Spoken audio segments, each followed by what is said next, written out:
Godwin John ministries வழங்கும் தினம் ஒரு சத்திய வார்த்தை. இந்த ஆடியோ நிகழ்ச்சிக்கு உங்களை அன்புடன் வரவேற்கிறோம்.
பிரியமானவர்களே, இயேசு கிறிஸ்துவின் தெய்வீக நாமத்தினாலே வாழ்த்துக்கள்.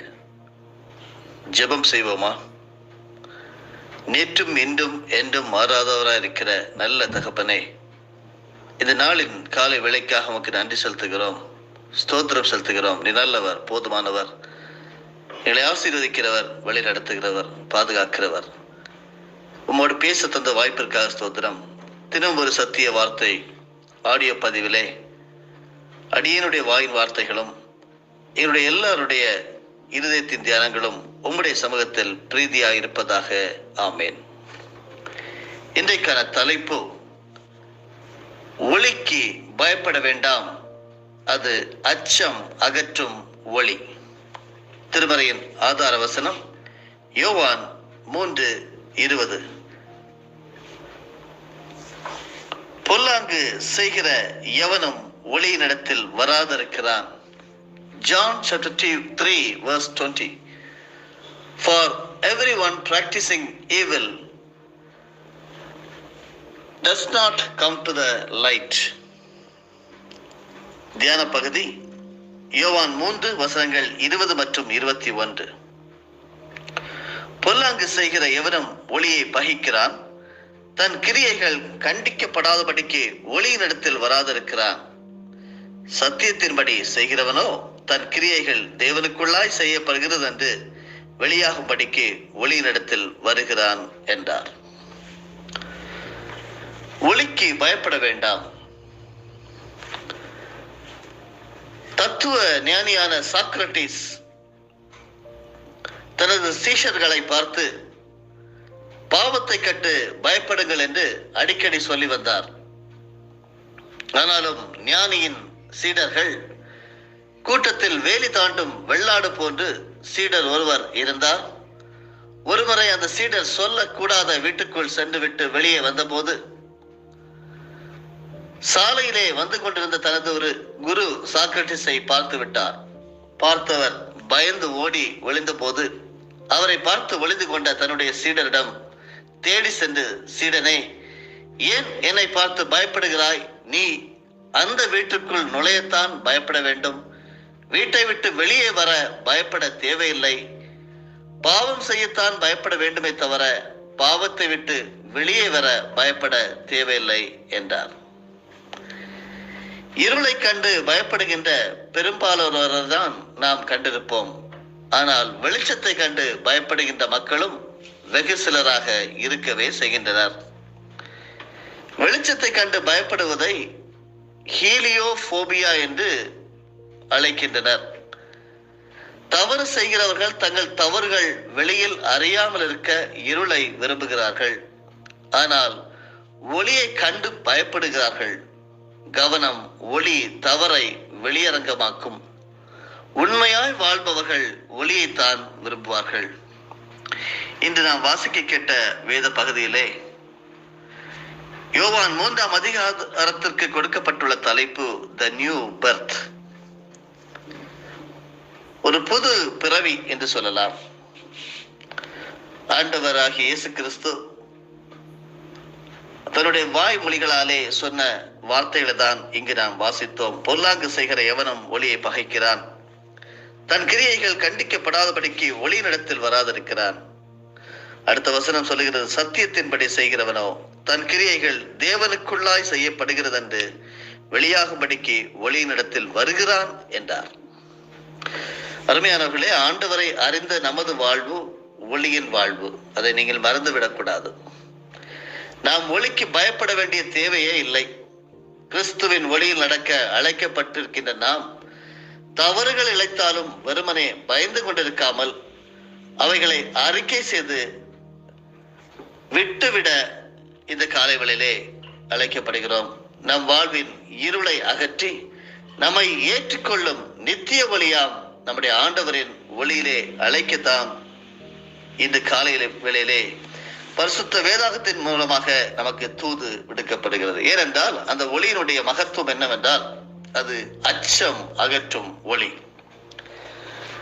பரிசுத்த வேதாகமத்திலே ஆண்டவராகிய இயேசு கிறிஸ்து ஊழியம் செய்த போது ஒரு இடத்திலே மத்தேயு 8ஆவது அதிகாரம் வசனம் 26 சொல்லுகிறார், அற்ப விசுவாசிகளே ஏன் பயப்படுகிறீர்கள் என்று சொல்லி அந்த வசனத்தை நாம் வாசிக்க பார்க்கிறோம்.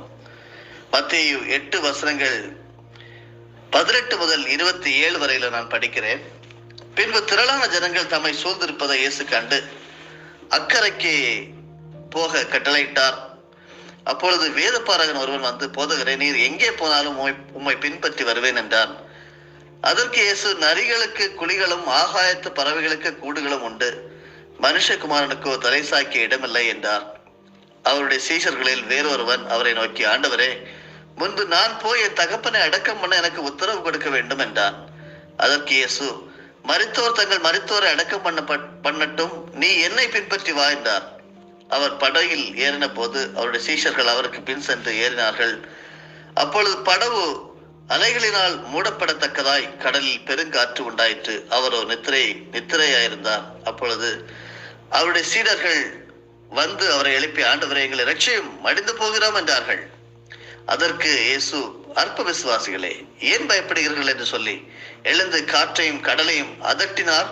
உடனே மிகுந்த அமைதல் உண்டாயிற்று. அந்த மனுஷர்கள் ஆச்சரியப்பட்டு, இவர் எப்படிப்பட்டவரோ, காற்றும் கடலும் இவருக்கு கீழ்ப்படுகிறதே என்றார்கள்.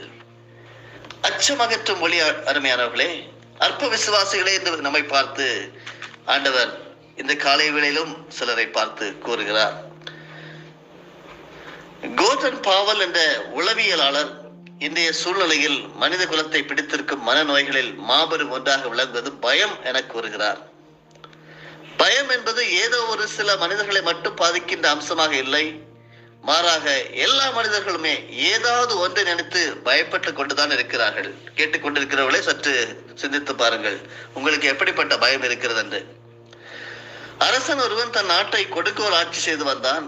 உண்டு குடித்து மனிதர்களோடு கூத்தடிப்பதே அரசனின் அனுதின சாதனைகள். வரி மேல் வரி விதித்தான், நாட்டிற்கு நல்லது செய்ய மறந்தான். பஞ்சம், பசி, பட்டினியால் வாழும் மக்களை மறந்தான். கலங்கி போன மக்கள் எப்போது இந்த ஆட்சி ஒளியுமோ என்று எதிர்பார்த்திருந்தனர். குருவானவர், போதகர் ஒருவர் அந்நாட்டிற்கு வந்தார். அவரையும் அரசன் மதிக்கவில்லை, கடிந்து கொண்டார் மகான். இன்னும் 10 மாதங்களில் இந்த கொடுங்கோல் அரசன் சாவான். ஆடிப்போன அரசன் வரப்போகும் சாவை எண்ணி கலங்கினான். மெல்ல மெல்ல மனம் மாறினான்.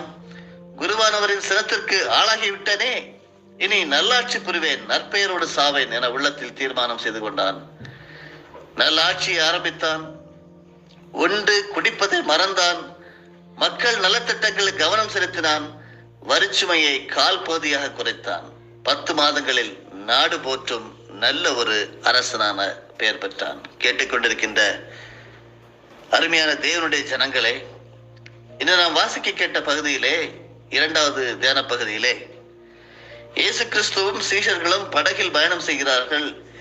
கடலில் பெருங்காற்று உண்டாகி படகு அமழ்கின்ற நிலையில் சீடர்கள் இயேசுவை நோக்கி, மடிந்து போகிறோமே என்ற போது, பயப்படாதீர்கள் என்று சொல்லி காற்றையும் கடலையும் அதட்டினார். அது மாத்திரமல்ல, அற்ப விசுவாசிகளே என்று சொல்லி ஒரு வார்த்தையை அங்கே கூறுகிறார். அங்கே என்ன நடக்கிறது? உடனே கடல் கொந்தளித்துக் கொண்டிருந்த அந்த கடல் மிகுந்த அமைதியை அங்கே உருவாக்கினது. வாழ்க்கையில் துன்பங்கள், தோல்விகளை ஒருவேளை நீங்கள் சந்தித்துக் கொண்டிருக்கிறீர்களா? பயப்பட வேண்டாம். அந்த ஒளியின் இடத்திற்கு வாருங்கள். ஒளியின் இடத்திலே வாழ்வு இருக்கிறது, நம்பிக்கை இருக்கிறது, அங்கே துளிர்வு இருக்கிறது என்று சொல்லி நீங்கள் நம்ப வேண்டும், விசுவாசிக்க வேண்டும். நமது பயத்தை ஆண்டவரை நோக்கி திருப்புவதும், அவர் மீது பயம் கொள்வதும் மன மாற்றத்திற்கேற்ற கனிகளை கொடுக்க வழிவகுக்கும்.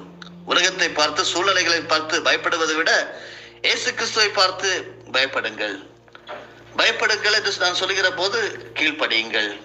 பயம் நீக்கும் தேவன் நம்மோடு இருக்கிறார் என்ற நிலையில் பயணம் மேற்கொள்வோம்.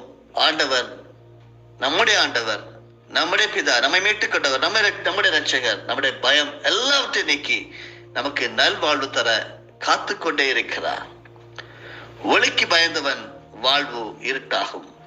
ஆண்டவன் உடன் இருந்தால் தைரியம் ஒளிரும். ஜெபம் செய்வோம்.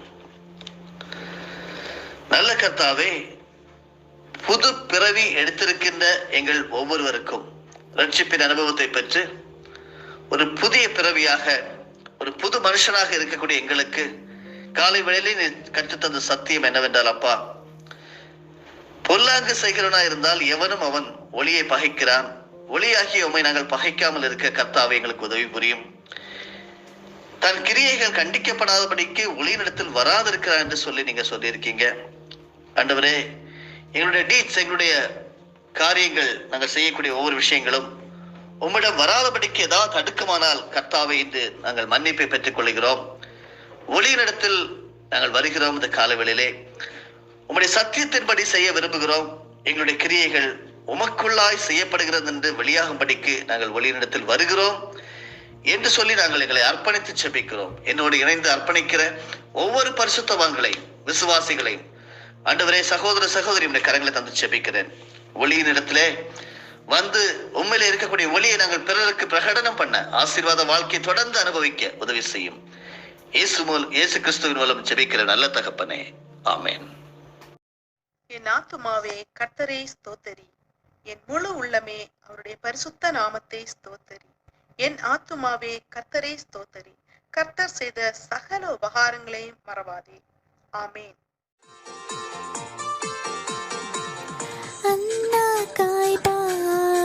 சங்கம் அதிரடி கொள்ளுகின்றார்.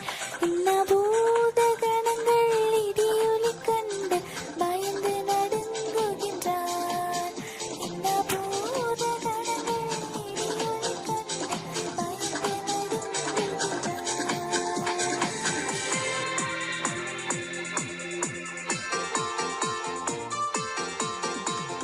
வாசல் நிலைகளை உயர்த்தி நடப்பும் வருகிற ஜெய வீரன், நாம் மேல வாத்தியம் கைமணி பூரிகை எடுத்து முழங்கிடுவோம்.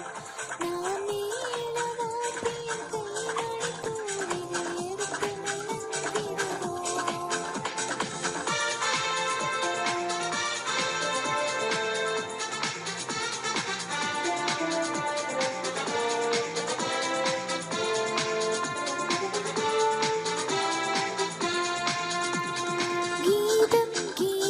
ஜெய ஜெய கீதம் கை கட்டி பாடிடுவோம். இசுராஜன் உயிர் தெழுந்தார், அல்லேலூயா, ஜெயம் என்று ஆர்ப்பரிப்போம். இசுராஜன் உயிர் தெழுந்தார், அல்லேலூயா, ஜெயம் என்று ஆர்ப்பரிப்போம்.